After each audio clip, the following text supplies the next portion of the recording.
thought what we can do now is just kind of like taking inspiration from the wonderful collaboration between Simon Starling and the mask maker he worked with, to kind of like think through the different ways of how we've been all working together, and trying to look at the cues and the possibilities that there are in how people, work with each other. As Palle said to me the other day, kind of like also collaborating with Noh, one of the reasons why we're here. So I quite like this personification. And, if I just hand it over directly to you over there, do you want to start talking a little bit, Palle and Ermi, about your way, how you work together? And, I know that this has been a very long endeavor. So. Okay, yes. Yeah, thank you, Wiebke and Akiko-san, for inviting us. We are really happy to be here. So Palle and I have collaborated since 1997, so we worked together for a long time. So this time I wanted to look at masculinity, how it is performed in traditional Japanese dance and theater. So first I started with the form, that means the dance, based on the dances I've studied the last 15 years in Japan with my sensei, Nishikawa Senrei. And then also because Wiebke, you said it would be about masks, I knew that I wanted to work with masks, that I haven't done so much.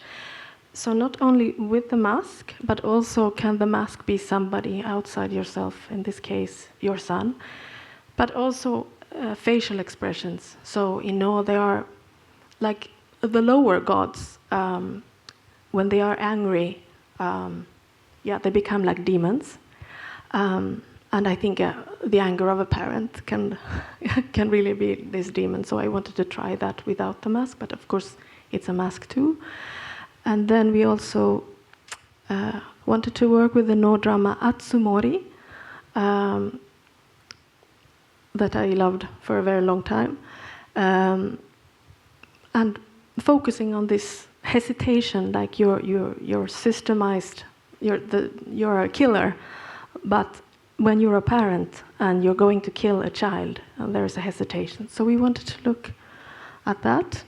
And now maybe you should say something about the music. As you say, Wiebke, it's a collaboration with Ami, and it's a collaboration with Noh. And for me, that started in 1989 when I was a composition student, and I had a CD with Noh, and it was the strangest music I ever heard. And so it became my favorite CD. And then I started working with Noh musicians in Kyoto in 2000, 2001. And I studied it there. But it's never been the case of, imitating it. But I'm a contemporary composer. I work with very experimental techniques these days, but I prefer acoustic sounds. And in this particular thing, what I bring in when we start working, because the story is by Ami and the concept, what I bring in is the concept, musical concept. In this case, Atsumori had a flute. It's a very important thing thematically. So I wanted to work with the flute sound, which of course is quite natural in Noh, but I use a toy organ instead, which is processed to become these ghostly flute notes. And I also needed a percussion ensemble. I can't do all of it myself, so I sort of programmed my machines to learn the rhythms I play and repeat them according to various formulas. And then I sort of build an orchestra tool set that I bring in for when we start rehearsing. And then I find the sort of the limits of that tool set, the span, what I can use, and what the contrasts and the moods I can create according to the story that we want to tell. And that is very much a process that is live and has to be done in a rehearsal room together, and also all details are improvised. But the skeleton, I know very much what I want to do all the time, but the single notes are not decided. Thank you, Palle.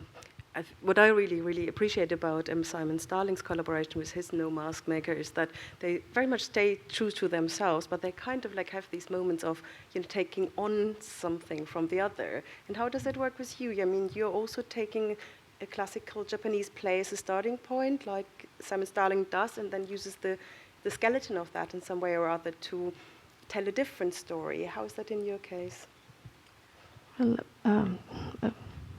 talking about collaboration, again, it's like we're also collaborating with deceased masters. So, I mean, I had to read also the thoughts of Siami of this play. And I was so happy that the problems I have with the stereotype masculinity, he also had in the late 1300s. So he helped me to, I mean, I started with a body, like this form, and then I wanted to comment it. But I have also found support from Siami's texts that he said, don't play these warrior plays, they are boring, unless you put a very sensitive man. And there is this gender fluidity in all the Japanese dramas that I love so much and I find very interesting. So it's like you can go in and out of different genders, like man, woman, God. It's like floating. So, I was a bit surprised that Siami and I thought the same. That's lovely, and obviously he, has been writing about how a warrior, you don't just play with a stamping foot. You have to put a lot of sensitivity to the other part of that character. So that's quite interesting to see in your performance. And Ignacio and Andrew, I mean, gender fluidity is kind of an interesting moment also for your play, the way you've been rehearsing all these different roles and bringing them together. Do you want to talk a little bit about, how you two work together and how you come to conceive the play, then also with Merkel Finnessy, who was involved? Yeah, absolutely. Well, this play had its genesis in this obsessive thought that I had after seeing again and again, time and again, Puccini's opera, closing on, Butterfly being dead, Pinkerton sometimes running away or just, having nothing to do with the scene, and this little child with an American flag and a doll or something, and blindfolded. And this very dramatic and very strong music, beautiful opera, probably one of the most iconic operas nowadays, is the opera that everybody knows. And the curtain closes there. That's the end of the opera. And for me, that's the beginning of the drama, where what happens to that child? So we discussed that particular issue, and this is our third collaboration. Andrew and I have been working since 2006, 8, something like that. And this is the third collaboration that we have, the most probably ambitious of them all, because we included, Michael Finnessy, who agreed to. I was looking for a student of his, actually. When I approached him, I said, would you have a student that would be interested in doing this kind of job? And he says, yeah, maybe yes, but I am interested in it, so I might do it. So fortunately, he had time, and the constellation came together. And something I didn't know, he's a great fan of Puccini. He likes his music a lot. And he thought the idea of commenting on his music, of using his rhythms and some of his themes to create this score would be very interesting. And so all of a sudden I had, all the elements to create a piece of work that might have been, a stripped down version of an opera, keeping all the dramatic expression, the big dramatic story line, and the music, just reduced to its most intimate expression. But I think what is interesting is that Puccini actually has no knowledge of Japan whatsoever and makes all sorts of terrible blunders. So what we found interesting was, first and foremost, there was a Japanese company that did a performance that sort of tried to rectify some of the mistakes.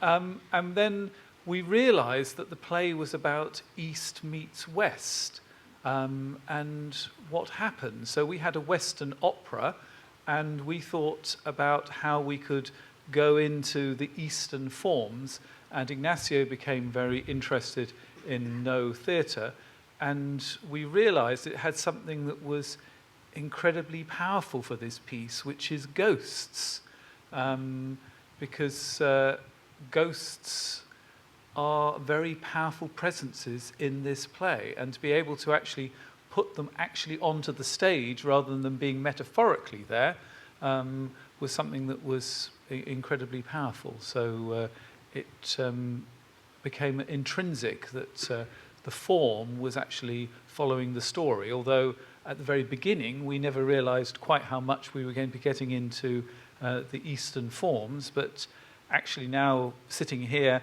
what must be about 3 or 4 years later, it seems incredible we never thought about it, but that's the nature of collaborations, really, that as you go along, you meet more people, and more people bring more ideas, and suddenly you realize they should have been there all along. Yeah, somehow the play asked, as we went along, asked for input, particularly, when we kind of collided with Noh, we kind of thought, well, this is what it was, asking to investigate and to be integrated into the work. But going back to the gender fluidity, in my work I always play men, women, gods, demons, and everything in between. So in this one, I wanted to bring forward or to continue this character work. And I do Suzuki, who is now an old woman, and Butterfly, who has a very characteristic way of expressing herself, and then the ghosts, and then the father, and then Tomisaburo, who is the son, and there is a whole pantheon of ghosts and characters that I play myself through physicality, for which Noh has been also very important. Thank you, Ignacio. And Andrew, how did you actually start writing a libretto for this? I mean, I know how Ignacio came to Noh as a structuring device in many ways. Yeah. It's something we can talk about later, maybe. But how did you start thinking about how text and dance and image would come together? Well, the first idea was came from the idea of Waiting for Pinkerton, which of course comes from the original play, and we needed at the very beginning, the very first time it was actually shown, was a platform performance, which we actually were very successful in. We actually won some money to actually develop the whole piece. But to try and explain everything, we had to have a narrator, because we're just going to show a very small part of it. And I suddenly realized the narrator, who's singing at the very beginning and is explaining everything, could actually take us behind stage. So the original story I had in 5 minutes, but actually as you explored it, you came into all these different theatre forms. So it was a slow journey. You have the initial idea of, yes, let's make him governor of Atlanta. He's in the middle of an election campaign. What's the worst thing that can happen in the middle of an election campaign? Particularly if you're campaigning for Christian family values, your illegitimate child turning up. I mean, I don't think that would be very good for your campaign. So I thought, right, that gives you a very good reason why he wouldn't actually want to meet his son, beyond the fact that obviously his wife won't be very keen on the idea. And from that idea, you get the beginning of the story. But how do you present it when you've only got one character? Once again, the Japanese form of the narrator actually allowed us to do an awful lot there. Thank you, Andrew. So one of the themes, obviously, that are going through both of your plays is this idea of the child and the lost child in many ways. But the other thing that I'm picking out of the performance is obviously the flute and all the different elements of this flute, and how the flute is a body in the same way as it is a structuring device. And I know that you two have been working together before. Do you want to start maybe talking about that a bit? No, I think you should talk about... I can talk later. Your... Let's talk about the music first. No, because it doesn't make sense, because you had the original idea. The original idea. I mean, actually all of us were kind of like interested in Noh as a structuring device, is something where the form is kind of like very, very solid, and at the same time something that is extremely fluid in the way of how it is using different elements. And for me, an interesting moment was always to try and think, okay, how can I with photography try and find a translation of Noh into something that is as still as Noh can be, but also as fast as potentially Noh can be. So I was kind of like looking to dissect really elements from Noh and trying to see how I can put them into photography. And you saw me today decollaging elements that I found even further into even smaller units. And one of the main elements, gestures, if you like, I was interested in is this moment of where the mask meets the face and what's potentially happening between this mask and the face. And there's this thing that comes out of the beginning of Noh theater, where the actor in the green room meets the mask, and he meets the mask as a person. And there's a lot of interesting storytelling around this idea of how the mask and the person meet, and how the expression potentially is taken on into the body, into the dancing body then, and onto the stage, if you like. And I was interested in this moment, between, skin of mask and skin of face. I was then, aware, obviously, of David and his work with Noh, flute, and ideas of taking sounds forward into what I have a quite bodily experience too. So it was just kind of like wondering how you would. Well, I think what happened, it was similar to the Michael Finnessy story, because you said to me about a year and a half ago, do you know anybody who'd be interested to do some music for a piece about Noh theatre? And I said, yes, me. And there are a few reasons for that. I had written an opera called Star-Shaped Biscuit, and that was performed in Aldborough. And I'd got very interested in Benjamin Britten and Peter Pears went on a kind of world tour, and they arrived in Japan and they were taken to the Noh theatre, and Britten and Pears just broke out into unstoppable laughter, and everybody very diplomatically said, can we go? And by that point they were hooked. I mean, Britten was completely hooked, and he said, no, I want to stay. And he arrived back in Suffolk. He wrote these two dramas, which were inspired by the Noh, but transformed into Christian versions. And I was very interested in that. I was very interested in Britten and his encounter with Balinese music, for example, and Japanese music and Indian flute music. But you talked to me about masking, and masking was something I'd always been fascinated by. The masking of instruments, for example, in African music, the way that sounds in traditional music were distorted in various ways. Or even John Cage's prepared piano, this kind of masking of the sound of an instrument. So that, for me, was a starting point when the link with my opera. But Emmy and I have worked together quite a lot. I love Japanese flutes, and as a flute player, one of the things I feel is that the flute has become sort of over-civilized in a way. One of the aspects of the Noh that fascinates me is that instruments are really instruments of power.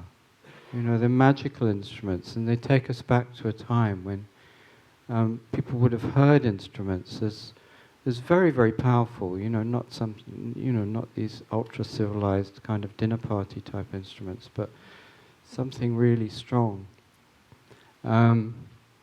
So once we discussed in a very vague and circuitous way what we would do, I had the idea of asking Emmy, because I thought her flutes would go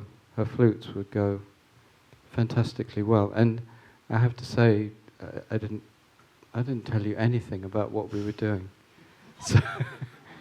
So I'm kind of interested to know how you cope with suddenly finding yourself on stage and thinking, this is what's happening.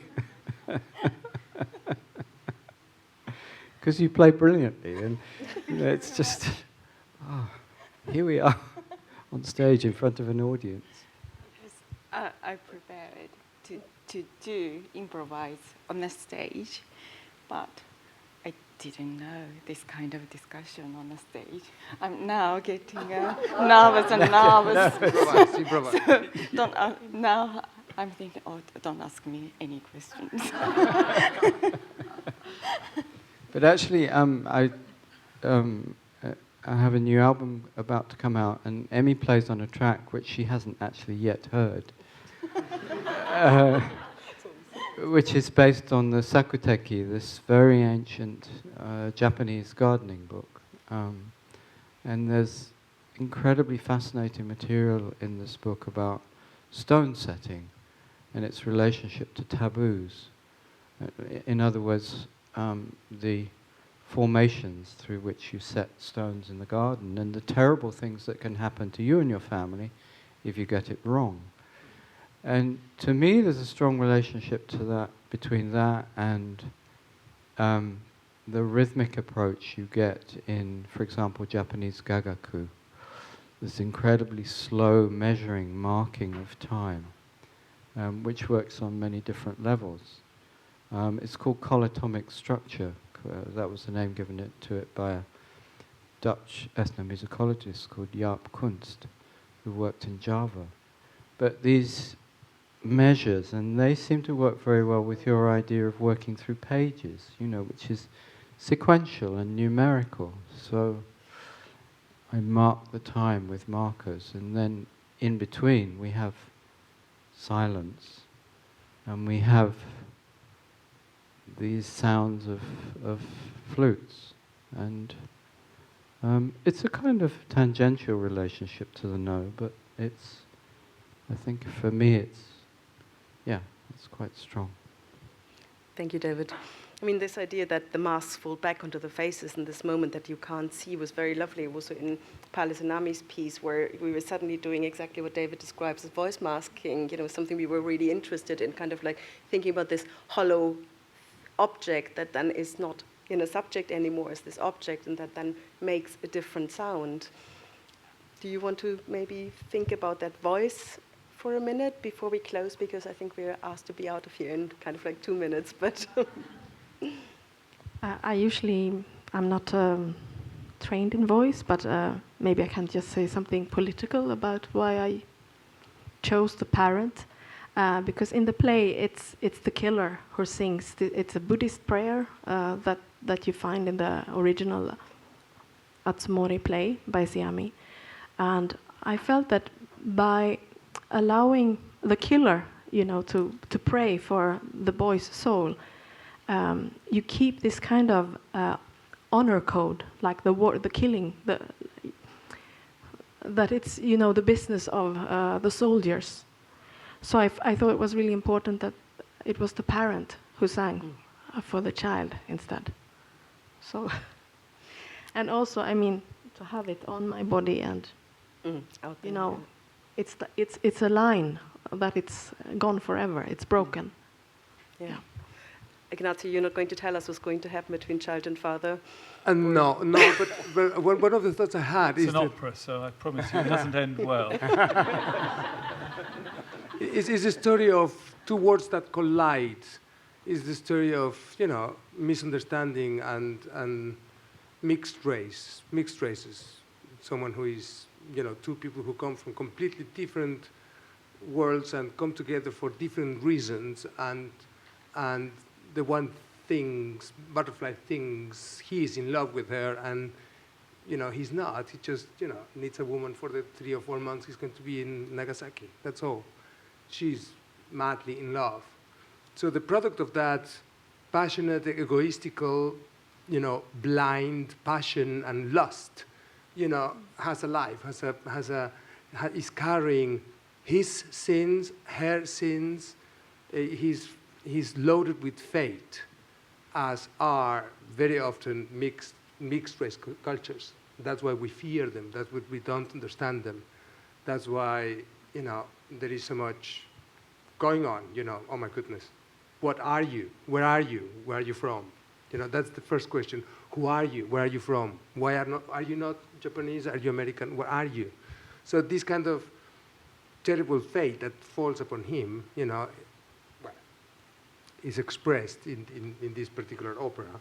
As you say, it's an opera, so you cannot find very well. But when I started writing it, I sort of deliberately didn't know what would happen at the end, but within about half an hour of working on it, you realise that it could only end one way. Even if you wanted to change that, the dynamics of the story was such that there really was only one ending.